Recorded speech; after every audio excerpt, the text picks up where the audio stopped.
Hello students, you are watching NGPA law college. Last video में हमने बात की थी टेंसेस की एंड इस वीडियो में हम स्टार्ट करेंगे वर्ब्स के बारे में। अब बात करते हैं जब हम वर्ब की, तो वर्ब वो वर्ड होता है जो बताता है कि सब्जेक्ट क्या कर रहा है या सब्जेक्ट कैसा है। इसमें जैसे यहाँ पे मेंशन्ड है कि क्या एक्शन हो रहा है और क्या स्टेट है, वो जो वर्ड डिस्क्राइब करता है उसे हम वर्ब बोलते हैं। एग्जाम्पल क्या है? She runs. इसमें रन हमारा क्या है? वर्ब। वर्ब को अगर हम हिंदी में समझे तो इट इज कॉल्ड क्रिया। तो रन हमारा क्या हुआ? एक एक्शन है। प्ले एक एक्शन है। अगर हम बात करें she eats, she drinks, she swims, all these are actions. ये सब एक तरह की क्रिया है, तो ये क्या होता है? वर्ब। और ही इज हैप्पी में इज हमारा हेल्पिंग वर्ब है और हैप्पी हमारा क्या है? मेन वर्ब है। हैप्पी स्टेट है। अब someone is sad, if someone is happy, if someone is angry, jealous, emotional, all these are state of emotion, state of being. तो ये भी क्या होती हैं? हमारी वर्ब्स होती हैं। इसमें जैसे थिंक भी एक वर्ब हुआ, राइट भी एक वर्ब हुआ, ऐसे कई तरह की वर्ब्स हमारे पास होती हैं। सो वर्ब क्या बताता है कि सब्जेक्ट क्या कर रहा है या कैसा है। टू टाइप्स की वर्ब्स हमारे पास होती हैं। वन इज एक्शन वर्ब्स, जिसमें एक्शन वर्ब्स में हमने क्या समझा कि अगर कोई भी एक्शन वो बता रहा है हमारा, तो that is an action verb. Shows physical और मेंटल एक्शन। एक्शन हमारा फिजिकल भी हो सकता है और मेंटल भी हो सकता है। एग्जाम्पल्स क्या रहेंगे इसके? Run, eat, write, think, play, she writes a letter, he thinks deeply. ये एग्जाम्पल्स हैं। तो कोई भी अगर एक्शन हो रहा है तो वो, अगर कोई भी वर्ड एक्शन को डिस्क्राइब करता है, वो हमारी वर्ब है। जैसे हमने समझा था कि टाइम को अगर कोई भी चीज़ डिफाइन कर रही है तो वो टेंस है। अब यहाँ पे हमारा दो तरह की वर्ब्स हमने समझी, एक है action verbs and second is helping verbs. इनको ऑक्सिलरी वर्ब्स भी बोलते हैं। ये मेन वर्ब्स के साथ यूज होते हैं टेंस फॉर्म करने के लिए। अब इसमें एग्जांपल्स क्या है? Is, am, are, has, have, had. Is, am, are हम प्रेजेंट टेंस में यूज करते हैं। हैज और हैव हम प्रेजेंट में यूज करते हैं। अगर हम बात करें हैड की, तो वो हम पास्ट टेंस में यूज करते हैं। ठीक है। विल, शेल हम यूज करते हैं फ्यूचर टेंस में। These are helping verbs. अगर हम सेंटेंसेस में इनकी बात करें तो एग्जाम्पल्स जो है हमारे पास, शी इज राइटिंग। यहाँ पे इज हमारी क्या हो गई? Helping verb. एंड राइटिंग हमारा क्या हो गया? एक्शन वर्ब, क्योंकि ये एक एक्शन को डिफाइन कर रहा है। हैव हमारा क्या हो गया? Helping verb. कंप्लीटेड क्या हो गया हमारा? Action verb. विल क्या हो गया हमारा? Helping verb. गो क्या हो गया हमारा? Action verb. So main verb और हेल्पिंग वर्ब में यहाँ अगर हम एग्जाम्पल देखें, जैसे मैंने आपको बताया शी इज राइटिंग में, शी तो हमारा सब्जेक्ट है। शी, राम। अगर हम कोई भी नाम होता है या हमारा ही, शी, दे, वी, ये सब्जेक्ट्स होते हैं। आपको इंग्लिश के बेसिक कुछ टर्म्स पता होने चाहिए, तभी आप एग्जाम में अच्छा स्कोर कर पाएंगे, because you need to have that basic knowledge in order to give the best output in your exams. तो ये कुछ बेसिक चीज़ें हैं जो आपको याद करनी होंगी। सब्जेक्ट होता है हर सेंटेंस में एक। अब इज, हैव, विल, इसमें आप पढ़ देखेंगे तो इसमें इज है, इसमें हैव है, इसमें विल है। These are helping verbs. Main verb क्या हो गई हमारी? Writing, eaten, go. जो भी एक्शन को दर्शा रहा है वो हमारा मेन वर्ब है। अब फॉर्म्स ऑफ वर्ब क्या होती है? This is a very important topic, you need to learn this. मैं आपको कुछ एग्जाम्पल्स भी इसमें दे दूंगी, आपकी बुक में रहेंगे जो, उसमें आप पढ़ सकते हैं कि हमारे पास कौन कौन से एग्जाम्पल्स अवेलेबल हैं कि कौन कौन सी फॉर्म्स होती हैं वर्ब की। तो पहली first form of verb, second form of verb, third form of verb. Meaning, ये बेस फॉर्म होती है हमारी, ये पास्ट फॉर्म होती है, ये पास्ट पार्टिसिपल फॉर्म होती है। एग्जाम्पल क्या है? Right, road, written. राइट हमारी क्या है? फर्स्ट फॉर्म ऑफ वर्ब है। रोट हमारी ये second form of verb and written is third form of verb. ऐसे ही अगर मैं आपको एक और एग्जांपल दूं तो ईट। ईट जब हम खाने की बात करते हैं तो eat is the first form of verb. Ate, A T E is the second form of verb and E A T E N, eaten is the third form of the verb. ऐसे आप अगर 100 examples अपने एक बार go through कर लेंगे just 5 minutes लगा के, तो यू विल अंडरस्टैंड कि what the different various form of the verbs are.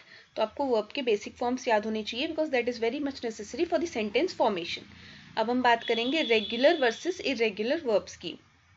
Regular verbs में क्या होता है? ईडी इन पास्ट हम ऐड कर देते हैं। जैसे प्ले में सेकंड फॉर्म ऑफ वर्ब जब हमें बनानी है, तो रेगुलर वर्ब में हम क्या करते हैं? पास्ट फॉर्म बनाने के लिए, यानी उसको उसका भूतकाल में अगर हमें उसको कन्वर्ट करना है, पास्ट टेंस में कन्वर्ट करना है, तो हम उसको क्या कर देंगे? ईडी अटैच कर देंगे। दैट इज प्ले का हम प्लेड कर दिया, वर्क का वर्कड कर दिया, तो ये हमारी क्या हो गई, रेगुलर वर्ब्स। ये इतना इंपॉर्टेंट नहीं है, बट हाँ आपको बेसिक ट्रांसफॉर्मेशन आना चाहिए, उसके लिए जस्ट 100 एग्जाम्पल्स आप एक बार गो थ्रू कर लीजिएगा। इरेगुलर वर्ब्स में क्या होता है, हमारा फॉर्म चेंज हो जाती है। जैसे मैंने आपको बताया था ईट, एट, ईटन, ये हमारी first form, second form and third form है। सिमिलरली गो को हम गोड नहीं करते हैं, we make it go, went, gone, ये इसकी फॉर्म्स होती हैं। अब हमारे पास मॉडल वर्ब्स भी होती हैं। ये भी एक तरह से आप हमने समझा कि is, am, are, will, have, has, had, ये भी हमारी वर्ब्स ही हैं। वैसे ही कुछ मॉडल आपने बचपन में पढ़े होंगे, मॉडल भी होते हैं, जैसे can, could, may, might, must, should, will, would, these are modal verbs. Can हमें क्या बताता है, एबिलिटी, आई कैन स्विम, मैं स्विम कर सकता हूँ। एबिलिटी को जो भी चीज दर्शाती है that is a modal verb. Must obligation के लिए यूज होता है, यू मस्ट स्टडी, आपको पढ़ना चाहिए। अगर हम किसी को भी कोई ऑब्लिगेशन या एक तरह से इंस्ट्रक्शन दे रहे हैं तो आपको ये करना चाहिए। अगर हम परमिशन मांगते हैं, मे यूज होता है, like we use to say may I go to washroom, may I go to check the exam papers. So if we are asking for permission, we use may. Should we use for advice, you should rest, you should do exercise daily. If we are giving some advice, then we use should. ये भी हमारी verbs ही होती हैं। subject verb rule, इसमें ये बहुत basic rule है, you must remember this because this is very important rule. हमारे, मैंने जैसे आपको बताया अभी, सब्जेक्ट्स होते हैं। सब्जेक्ट अगर किसी भी इंसान का नाम भी हो सकता है, या फिर हम ही, शी, इट, ये भी सब्जेक्ट्स ही होते हैं, क्योंकि जिस इंसान के बारे में बात की जा रही है, जिस पर्सन के बारे में पूरा सेंटेंस है, उसको हम क्या बोलते हैं, सब्जेक्ट। अब इसमें हमारे पास सब्जेक्ट है ही, शी, इट। यहाँ पे हमेशा सिंगुलर वर्ब यूज करते हैं, यानी एस या ई एस यूज करते हैं। अगर हम बात कर रहे हैं किसी भी वर्ब के साथ तो हम सिंगुलर वर्ब यूज करते हैं। और अगर हमारे पास आई, यू, वी, दे, ये आपको याद करना है, ही, शी, इट के साथ एस और ई एस लगेगा। अगर आई, यू, वी, दे है तो बेस वर्ब यूज होगी, ई एस और ई एस नहीं लगेगा।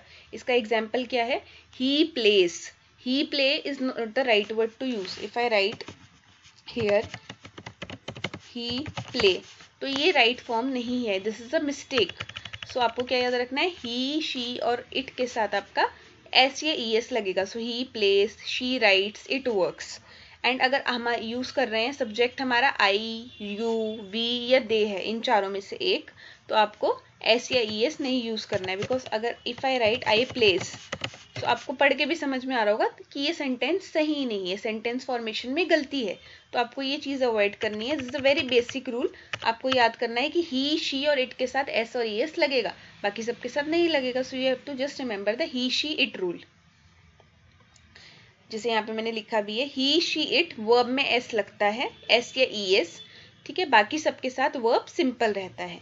एग्जाम्पल्स क्या रहेंगे हमारे, he it's an apple, she dances well, she dance well. अगर मैं इसको कर दूं शी डांस वेल तो ये रॉन्ग हो जाएगा, okay. It works properly, he, she, it, I told you ना। दे ईट एप्पल्स, दे ईट्स नहीं होगा, दे ईट होगा। We dance together, okay. So it is very easy to do that. Quick practice, अगर मैं आपसे पूछूं तो आप बता ही देंगे, मोस्ट प्रोबेबली आपको समझ में आ गया होगा। तो ही रन्स फास्ट, ऐसा आएगा बिकॉज ही, शी, इट के साथ एस आता है। They run fast, she goes to market. यहाँ पे अगर मैं आपको लिख के दिखा देती हूँ so it will be easier for you. She, he runs fast आएगा, दे रन फास्ट आएगा, she goes to market, he, she, it के साथ एस ई एस आएगा, yes, and we go to market. So ये हमारा एक basic scenario हो गया। सो आपको वर्ब समझ में आ गया होगा, टेंसेस मैंने आपको बेसिक समझा दिए। In next video we are going to proceed forward with the syllabus. Thank you.